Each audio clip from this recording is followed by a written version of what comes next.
I was born in the Philippines. I guess you can say Philippines is one of those countries where there's a big gap when it comes to wealth. There's the really rich and there's the really, really poor. There was one day where I guess one of my siblings got kidnapped. That's just what happens in the Philippines at the time. When you're kind of wealth or of means, you're always going to have those threats, you can say.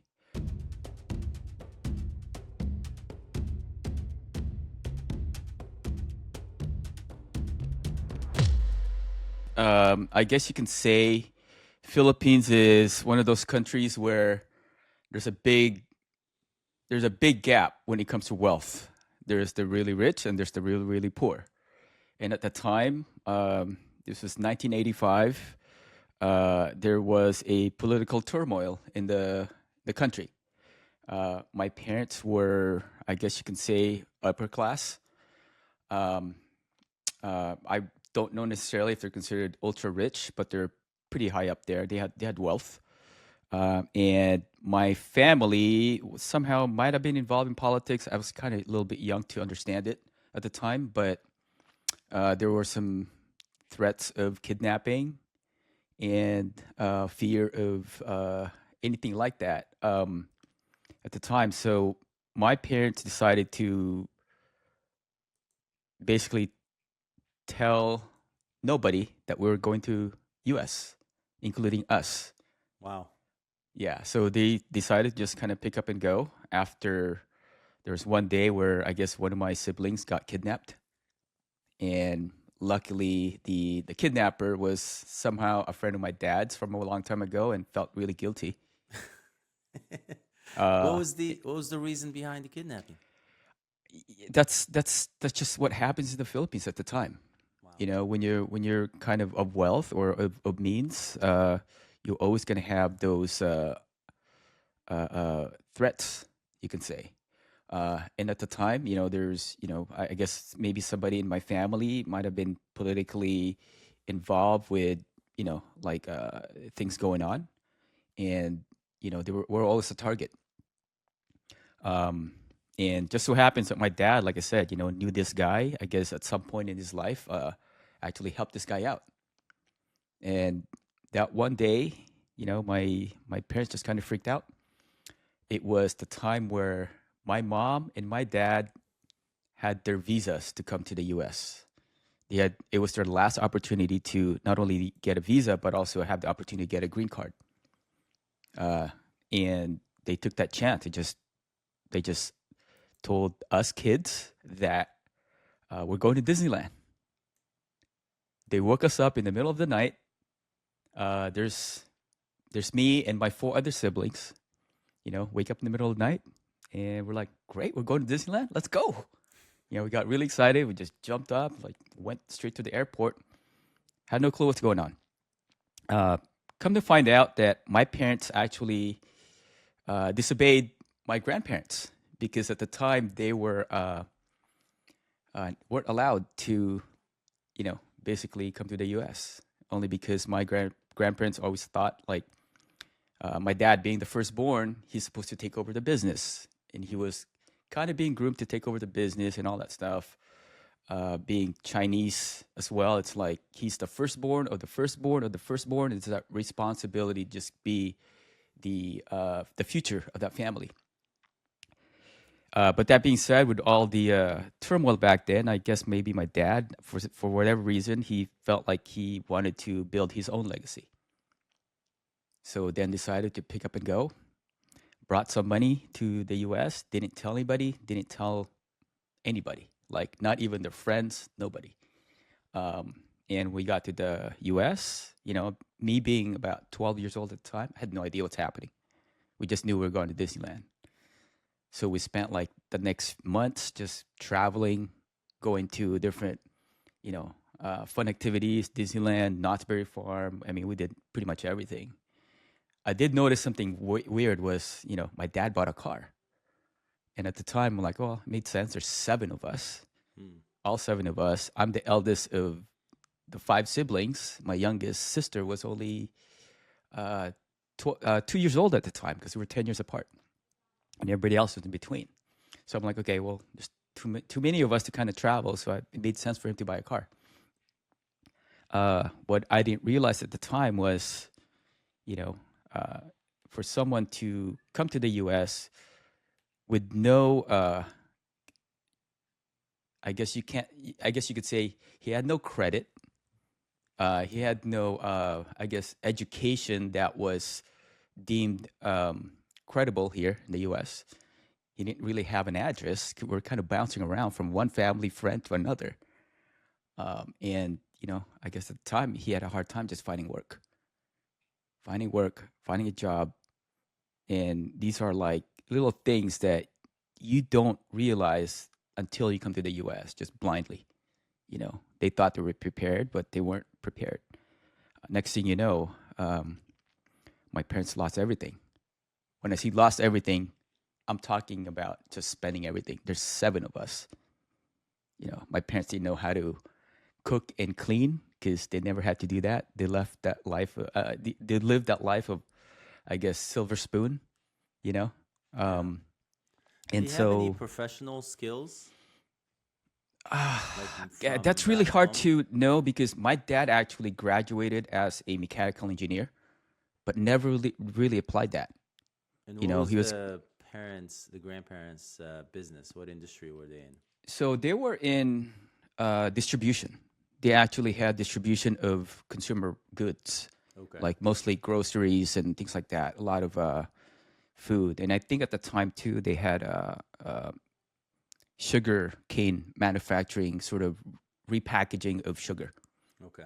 And I Makes remember sense. my dad sort of managing that. I remember being in a warehouse full of just sugar, and sugar canes being refined and all that stuff. And also there's grocery chains. I remember my dad doing grocery chains and having a lot of trucks, like I guess wholesaling or distribution. Wholesalers. Yeah. Yeah, so I think that was the business. Makes Um, sense. and so yeah, so come to America, and that was kind of the thing. One thing led to another. I guess I found out that they were disowned at that time. Like I said, they were crying every night, and they couldn't come back to the Philippines because they were just like, "Hey, you left. That's it. We're done with you." They burned the boats. They burnt the boat, and so my dad just realized, okay, I guess you got to figure out how to make it work here. His very first job was he was a janitor, which was which was the biggest thing that my grandma or my grandpa even said at the time. They're like, "Why would you go to the U.S. and leave this to just be janitors and maids?" Mm. And so, I guess that was he kind of went into a little bit of depression doing that. And my mom, my dad, they're fighting every night because they didn't know how to cook and clean. We ended up in a one-bedroom apartment in uh, in I would say East L.A., Mm. which is one of the roughest parts of the neighborhood at the time. It's still pretty rough, and we ended up in a one-bedroom apartment, probably about 400 square feet. I kind of remember this really small, tiny bedroom with green carpet. Probably why I hate the color green because it reminds me of that. Um, and we slept on the floor, like no beds. We just got blankets and slept on the floor with pillows, all of us. I remember sleeping there like that for about a year. Wow. And at the time, I guess maybe I was traumatized by it, because it quickly realized like, wow, this is what's happening here. I was used to having a driver with maids, going to school where someone's carrying my backpack, feeding me lunch. It was just very different. Yeah. And I remember that. I remember um, neighbors felt sorry for us, where they come and knock at the door and kind of gave us food every Mm. night. They just felt bad, and I had to grow up quick because my parents finally decided, okay, well, I guess we'll figure out what to do. My dad got a job as a janitor. My mom somehow got a job as a file clerk for a produce company, and she stayed at that company for 40 years. Wow. She retired at that company, and yeah, so and my dad ended up, being at some point kind of elevated himself, but still he worked at a hotel as a steam boiler engineer. Hmm. Maintenance. He was still maintenance. So he stayed at. He kind of just stayed in the background there at hotels. So that's my parents. And for me, I realized quickly at the time because my parents were just very. I guess you can say they tried, but they didn't have the mindset, maybe, or they didn't have the. I guess they didn't have the foundation to rebuild. And that's the one thing I realized about like wealth because I saw that wealth disappear in front of me, and my parents struggled, and they always said, "U.S. is the land of opportunity, and that's why we're here." Yeah. So And that always stuck with me. they had the resources, but they didn't have the skills. They didn't have the capability to rebuild. You know, they had the wealth, but they didn't have the resources to build wealth. I wouldn't even say they didn't have the resources at that point, not even the wealth, because they spent everything. Yeah, yeah, they had Yeah, so before. Yeah, before they had access to it. Like even they had, before they came here. yeah, I guess you can say they had access to it, but it was Yeah. still, I don't know if this makes sense culturally, but, you know, I was just there in the Philippines just a few weeks ago. And what I realized about Philippines is if you come from wealth and you stay in that family, there's certain baggages that comes along with it, Yeah.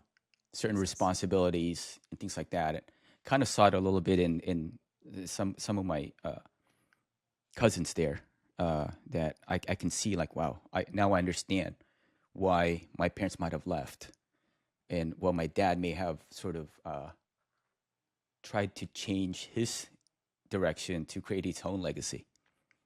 So tell me Um, about that. What did you see that made you think that?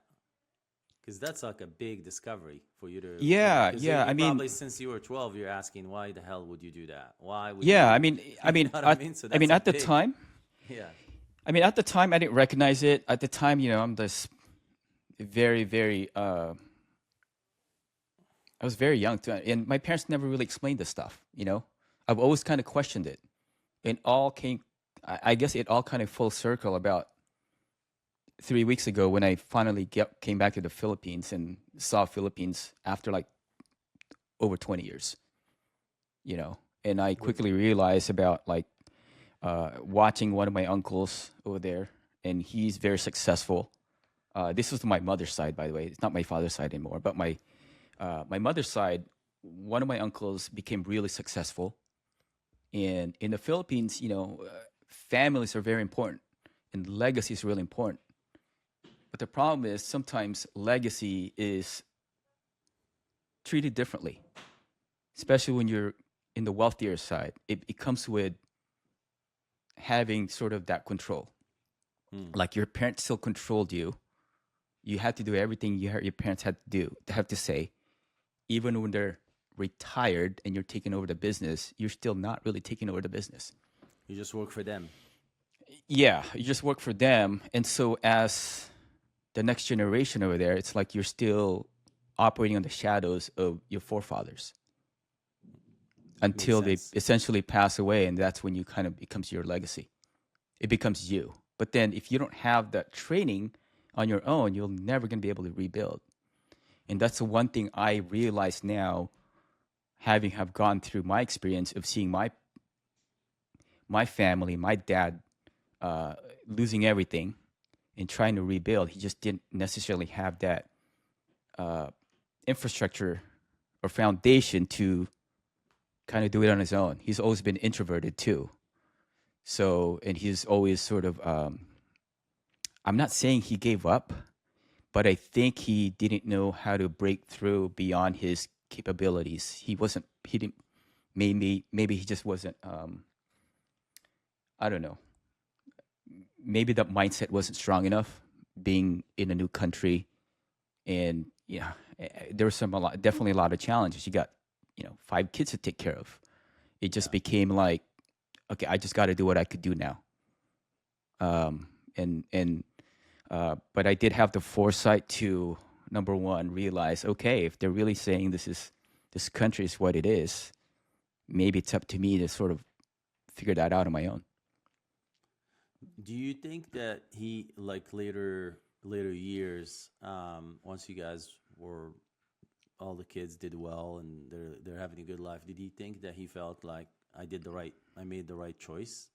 That was You know, if I had to do it again, I'll still make the same decision. I don't think he lived any regrets necessarily because um, all of us kids became really successful in our own right, Yeah, and maybe not necessarily the way he intended us because he wasn't really around to be that father figure in that sense.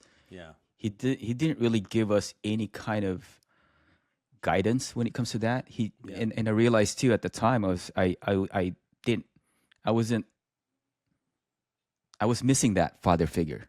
Hmm. I remember craving that father figure growing up. And not that my dad didn't try, I just didn't think he didn't have the framework to. He's always been really quiet. Uh, Plus, he's also always worked graveyard shifts. Hmm. So we barely saw him.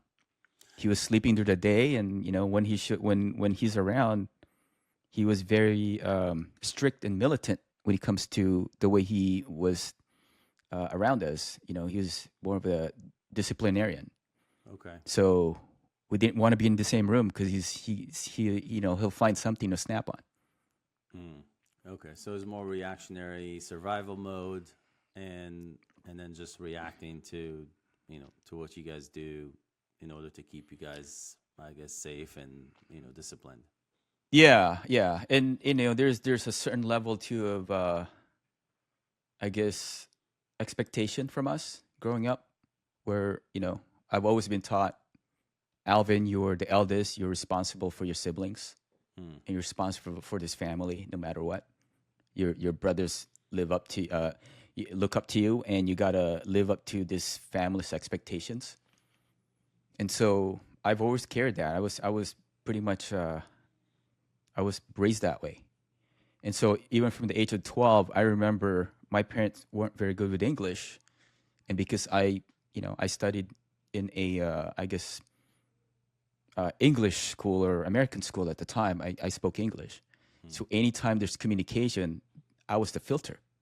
I had to be the one communicating, which then forced me to be in that role of the lead and responsibility. I had to grow up fast.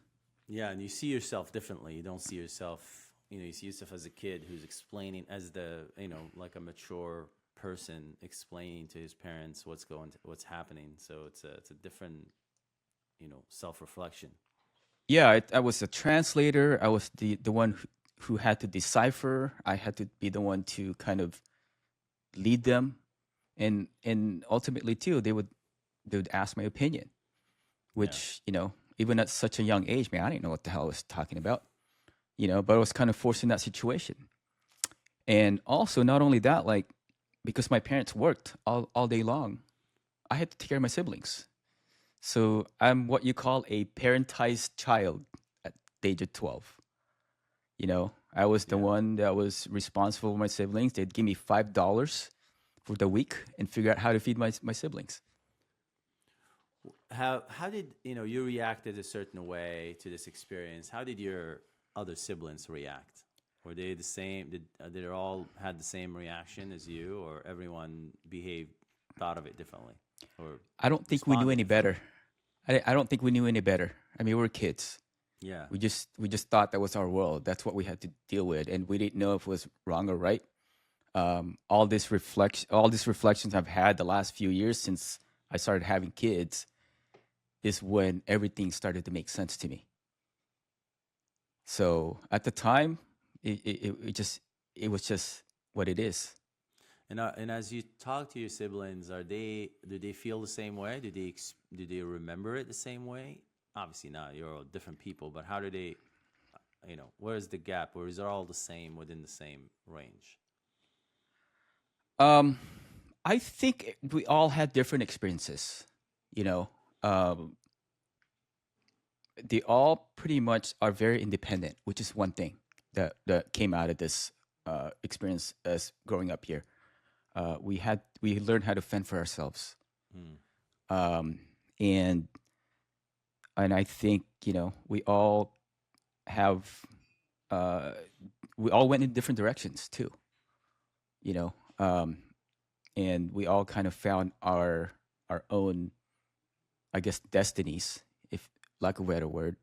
Yeah. And and what's great is my parents never really uh, kept us from trying things, and just let us explore. I mean, they had some reservations in certain directions, but I think they've always been supportive, and we were smart enough also to kind of make it work. So they trusted us in a way, Yeah. and I think that's one thing that I appreciated. Even me, like I went to school for engineering initially because I'm like, okay, well, I didn't know what to do, and eventually I realized I don't want to do this anymore. And I told my dad, Dad, I'm dropping out of aerospace after taking it for almost 3.5 years. He's like, why would you do that? And they were pretty upset in the beginning. But I said, look, you used to work for an engineering company because he did, and he got laid off because the company was moving. And that was just a year ago. And I told him, you can't even find work. So, if I take this, keep going, like I'm going to end up not having a job. So what's the point? And so I used that opportunity to just kind of change directions. And I realized too, like, well, if I'm going to go somewhere, I might as well go in something that I'm think I might be better at, which was, some kind of art school, because I've always been artistic. I've always been creative. And so I went that direction. I pursued it, and my parents said, "Well, you're never going to make any money doing art." Yeah. And so I had to challenge them. Like, look, I know there's a way. Let me figure it out. And so the whole entrepreneurial kind of direction came about with that. But yeah, it was just I had a fairly challenging childhood, man. Like, um, even before that, and I guess I could be authentic here, but I don't know if I ever told you this, Jay, but I was abused as a child, sexually abused. Oh wow. Yeah, so let me tell you the story. So when we got to the US, I was about sixth or seventh grade. I think about sixth grade.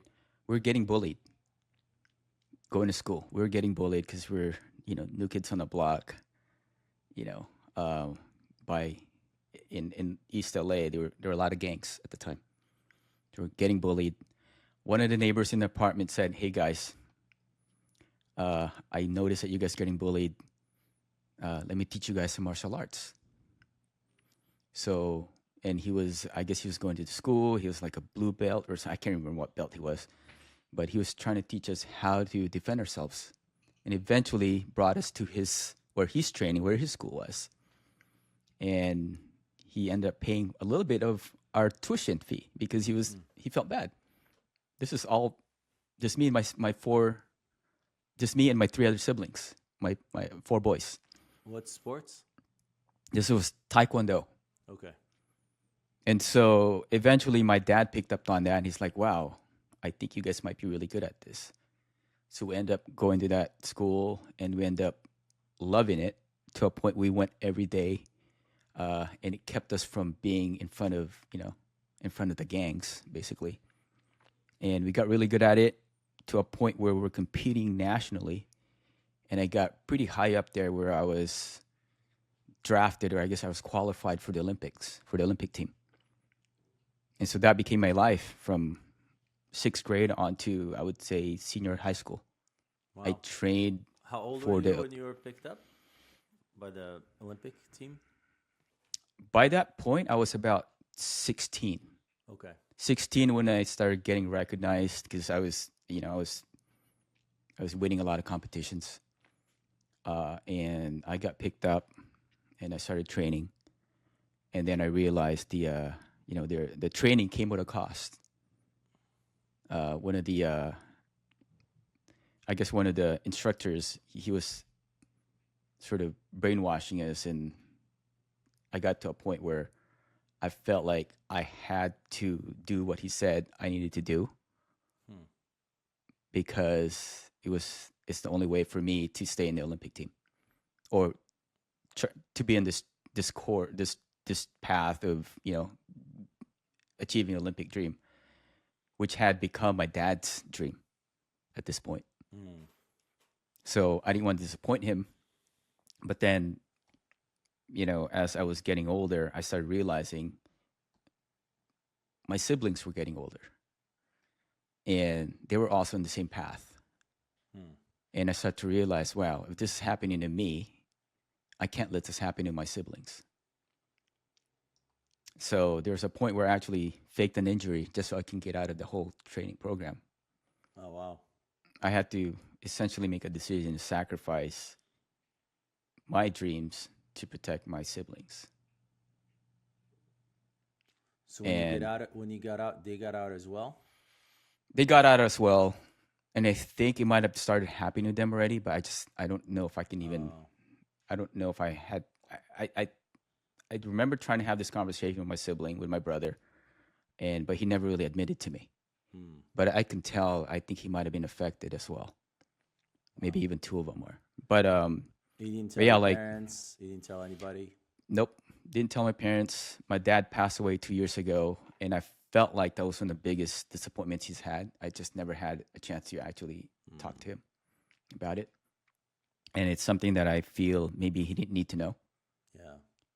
Um, but that experience is one of the most powerful experiences I ever had because I quickly realized then, like, fuck authority. Authority is power. And I started changing the way I think about people who had control. Um, and that was the beginning of me challenging everything. Hmm. Um, I became a contrarian after that. I started questioning, well, I thought this was my life.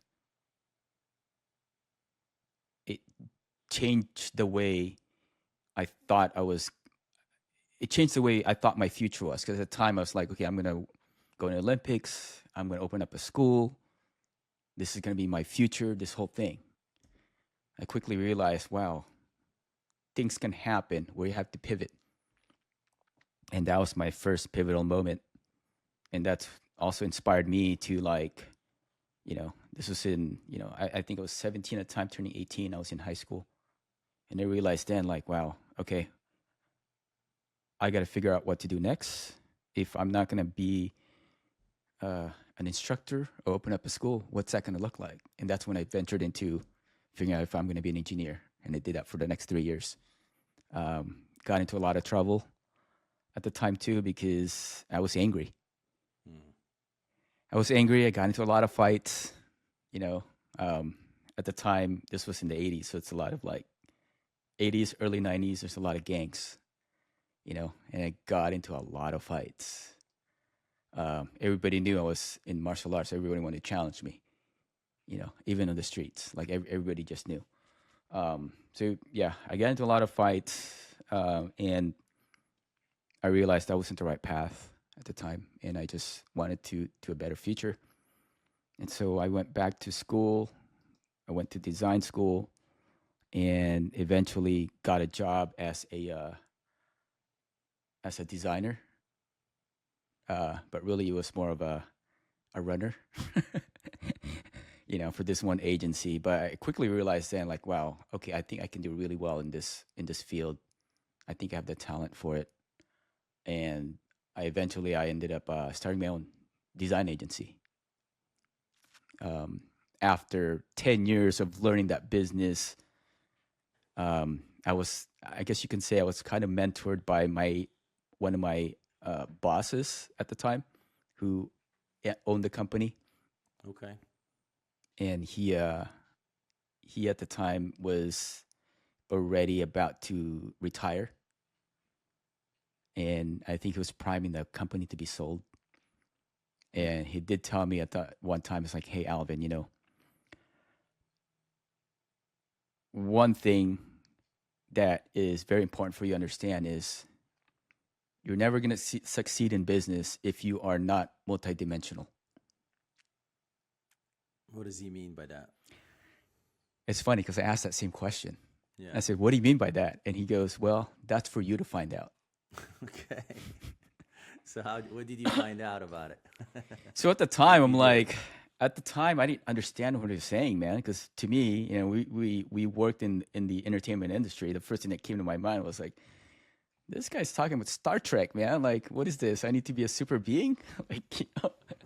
But I think what he really meant was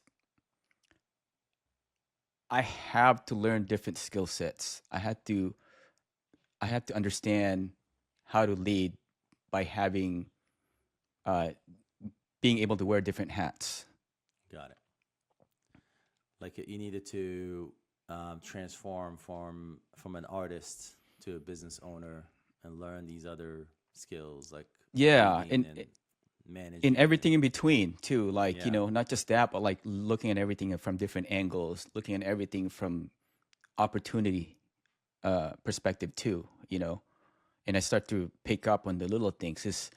That was one of the most best things he ever told me was that it was for me to find out because I kept on digging what that meant to this day. It still haunts me, man. And that's probably why a lot of people make fun of me and say like, "Hey, man, you're kind of all over the place." yeah, I think that kind of feeds into that mindset of, you know, um, it's good to be multidimensional because you can pivot at any time. And yeah. that's I feel like that's one of my superpowers actually is to be able to do well in one thing and just if I had to drop it, I'll drop it. Yeah, well, the only, I think having that experience that you had as a child makes you not want to be concentrated and have a, essentially a diverse portfolio of skills, diverse portfolio of opportunities where you're not stuck in one thing because the only constant is change. So you know that things can change and you want to be able to pivot, you want to be able to have other opportunities to still maintain some sense of control over your life and sometimes sense of stability, which makes complete sense. So how does this experience, growing up, the way you grew up, your parents, the way they parent, um, how did it inform the way you think about raising your kids? That's a really good question, man. Um, Up until I would say 2020, which is probably around COVID, I didn't really have a framework to be a parent. The only framework I had was what my parents had for me. And I've always questioned how to parent correctly, even to this day. Like, I don't know if I'm being a good dad because I never had that framework of that support. Um, but I know that the few things I want to teach my kids is ability to pivot and be um, growth mindset, to always explore, make mistakes, and also have the grit to not give up. I think those are the two most important things that was the main foundation of my life. Yeah, Um, and the other part too is I don't think I want to tell them what to do and where to focus on. But I think if I give them the equipment to be able to build stuff on their own, and that's the one thing that I've realized about generational wealth is there's always that generation that builds, and there's that second generation that kind of carries the torch, and then potentially there's that generation that just loses it all yeah, because the training to keep the wealth doesn't happen. It's lost in translation. yeah. So I think as a parent, my job is to teach them how to build wealth on their own and just be supportive in terms of giving the right guidance, whatever that may be. Makes Um, sense. and When you go back to that point that you mentioned earlier about like teaching them how to pivot, how to explore, but at the same time you want them to have resilience. Um, how do you balance the two? Because sometimes kids, they explore a bunch of different things, and as soon as there's a little bit of a challenge, a little bit of difficulty, they want to drop it and do something else, and they want to pivot. So they never really develop any depth of expertise in anything, and so they never get to that point where they are confident in their mastery of anything, and therefore they never get to the place where they have an identity that's attached to a mastery of something, which usually helps them keep compounding that learning. So how do you get them to explore and try different things and pivot, but at the same time stick with something long enough to develop mastery? You know, that's a really interesting question because I haven't quite mastered that yet either. Okay. But one thing I do enforce is I think a lot of kids give up because they feel they're failing and they associate failing with disappointment. And so they don't try. They stop trying because certain expectations happen. Yeah. That's kind of what happened to me growing up, right? So Yeah. when that happens, two things happen. Either you actually completely give up or you keep trying Yeah. because you want to prove yourself, right? Yeah. So I'm always watching out for those signs if my kid is giving up or pushing himself. But it's also like your advantage, which was my advantage the way I grew up as well, is that our parents didn't really pay attention to much. So we were doing our own thing. So they Hmm. really didn't pay attention to what we did until we got really good at it. And it's been a while, Yeah. there's a long period. Now with your kids, you're like talking to them all the time. They're seeing you all the time. You're observing what they do. So somehow they're kind of like on the spotlight a little bit more. You know what I mean?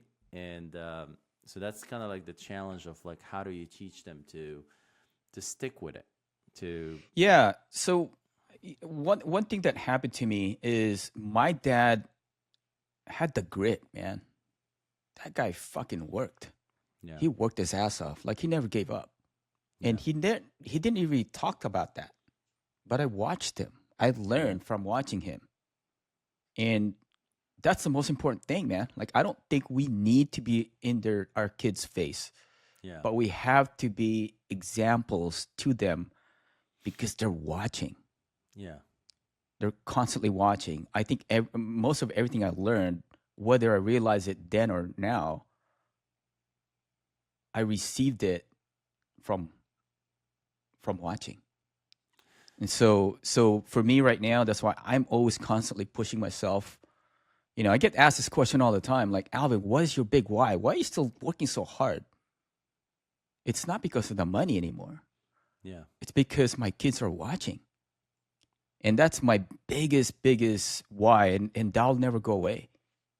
And yeah, it to me, that's the most powerful thing. And I anchor everything on that, like, you know.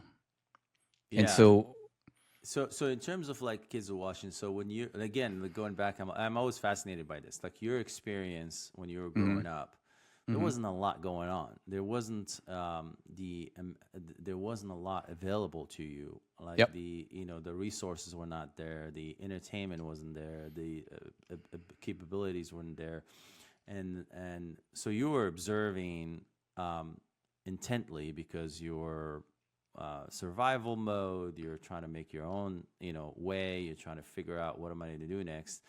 yep, Your kids don't have that. They don't have that hunger, that survival instinct, that situation that's gonna make them like when you're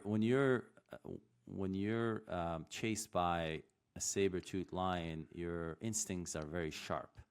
You're collecting information from everywhere and anywhere. So like the observation of it, how much work your dad did, and what time he woke up, what time he goes, what he did, and everything. The stress, the quietness, the frustration that he had. You're feeling all of that.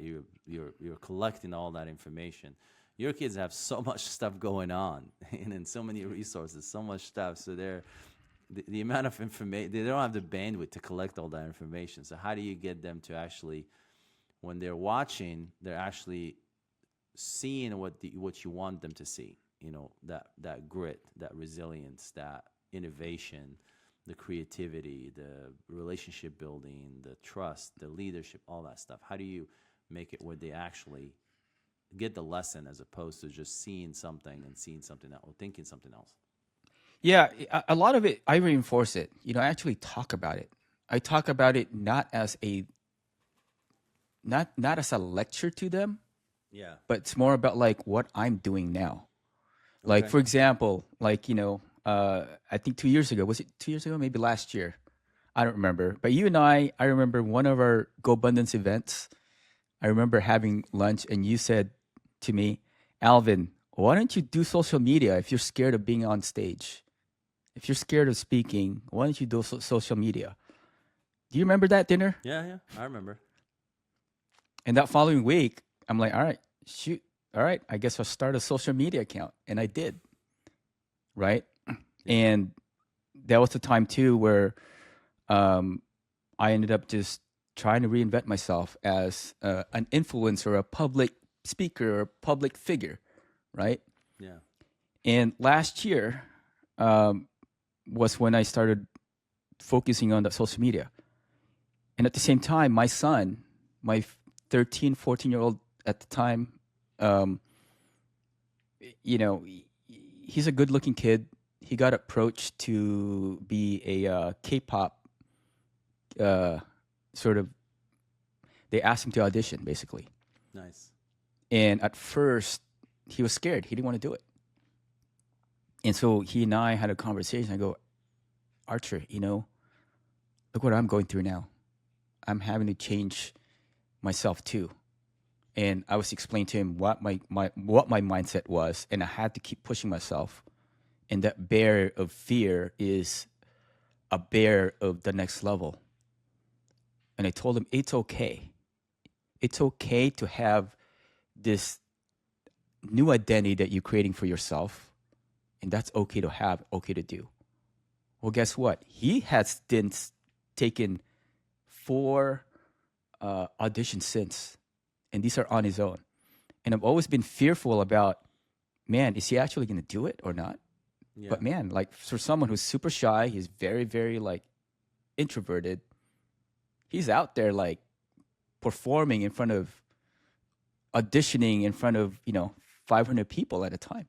That's awesome. And I was so proud of that. But I didn't force it on him.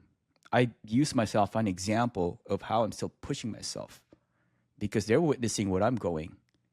And also, when I go to now, I have these real estate meetups where all of a sudden I've got people who are older than me asking me for advice. Yeah. And I bring my kids to these events because that's also one of the things I teach them is like, my kids don't earn any money. I mean, I'm sorry. My kids don't get any money from us. We don't give any allowances. They have to earn everything. Nice. And one of the ways they earn money is coming to my meetups, taking notes, and if they remember certain things and reflect it back to me, they get money for every single one. Nice. And we do this game where they get bonus points for things that I throw at them. But they're learning at the same time. But what's important about that is they start to see that their dad is actually affecting people and teaching people. And what I say actually matters because it's not something that I'm just telling them. Other people are actually listening as well. Yeah. And so they see that, what I'm doing is actually helping people and teaching people, and they can't help but learn, absorb it at the same time. Yeah, that's super powerful, and it reinforces the messages. It gives you more influence with them, Credibility too. credibility with them. Yeah, Yep. yeah, it's, Yep. it's super important, super valuable. One thing that you mentioned earlier, you didn't want to tell them what to do, and one of the things that I was just talking to somebody yesterday about, where when you observe your kid, you know what their tendencies are, you know what their strengths and weaknesses are, and if you're able to articulate that back to them and kind of, To a certain degree, like I agree with that. There's also that part of me thinking like if I start telling them those things, then they can't decide on their own. I'm more along the lines of they're going to be asking me those advice at one point when they're actually there, because that's kind of where I was at the time, where I had to learn on my own, make mistakes, and finally figure out like, wow, I actually need help. I need better direction. And that's the only time where I felt I was willing to receive. And I think that's really important to determine, because you know, as much as I uh, you know, as much as I wanted to have control over my life, I realized at some point that, like, okay, I wasn't experienced enough. That makes Um, sense. and that's one thing that I felt gave me a lot of ownership, was because I made the decisions, because otherwise someone else is guiding me, right? But if I explore, I just want to make sure that I'm watching them, I'm keeping an eye. Like, for example, my son, my firstborn, he's really smart, and I don't really necessarily know which direction he's going to go yet. He's still exploring his Yeah. strengths. So I'm guiding him in terms of where he needs to be, how to open up his mindset, how not to be fearful, and eventually he'll find a path, right? My second, man, he's terrible in school. Like, he is just proud to just have an average passing grade, right? And he's the one who's always trying to figure out where the shortcuts are. Yeah. So I knew, okay, he's going to be the entrepreneur in this Yeah. family. Yeah. And he's the one who's always challenging me, like not wanting to listen. He's always like, you know, like anytime I tell him something, it's like he takes the opposite side. So I don't push back on that. I actually kind of reinforce that. I want him to challenge himself, but I also see he's got that grit, because now I know, like, he wants to prove himself. His goal right now, he wants to be a Marine, because eventually he wants to be in special forces. That's his dream. So I'm now leveraging that, knowing that, okay, like yesterday we went to the gym, right? And because he said his goal for the year, he wants to start building muscle, and he's only 11. So I tell him, okay, well, Sundays we'll go to the gym. And I woke him up yesterday. I said, hey, it's 8 o'clock. He goes, no, it's not. It's only 7. I go, well, no, it's daylight savings time. He goes, Dad, can we go in an hour? I go, well, if you wanted to be a Marine, what happens then? You know, drill instructor tells you got to go and go. Are you going to sit there and stay behind and sleep? Yeah.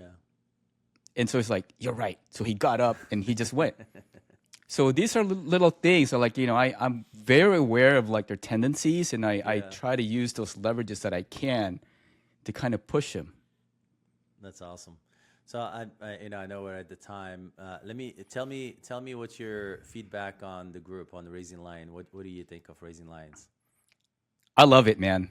I'll be honest. Like, when you and I first kind of started this group, I think it's just me, you, and a couple of guys. Yeah. And I said, hey, let's expand it to people. I'm so amazed by how many people are in this chat now. And I brought more people in, and I think almost every day someone hears about it and they want it in. Yeah. But yeah, I think the feedback's great. I love it. Like, if anything, I can't even catch up to the thread. Like, I'm missing out on a lot of stuff, man. But I think it's amazing, man. I think what we're building here is incredible. Like, I am so proud of it, to have this kind of group and community that understand each other. It's awesome, and I don't feel alone. So how does it impact you raising your kids? It's definitely giving me a lot more insight in terms of what to watch out for. Especially framing. Like, you're doing an incredible job with your kids, and I can't help but feel that, man. I felt a little late to the game in terms of, I wish I kind of brainwashed them sooner. but but I think even now, I don't think there's really, sometimes I'm very hard on myself about this, Yeah, but I think I'm you doing are. okay. Yeah, you're doing Um, great, dude. You're doing great. I think you have plenty of time to connect and develop deeper connection. And you don't need, it's just quality. It's not volume. It's quality. And you still have them in your house, so you got plenty of time to brainwash them and influence them. yeah, but they're also starting to be in that age where they're not wanting to listen as much anymore. Yeah, You know, they're yeah, getting smarter now, so it's like, okay, it's more challenging. But my game plan is right now is I'm gonna learn how to be a better educator for others. So by the time my kids are ready to receive, I'll be an even better teacher for them. That's awesome. Well, on that note, I appreciate you coming on. I think we're gonna have to do this again because just started to go deep, but we'll definitely do this again. Let's go. I'm All ready. right, man. Have a good one. All right. Bye. Thanks.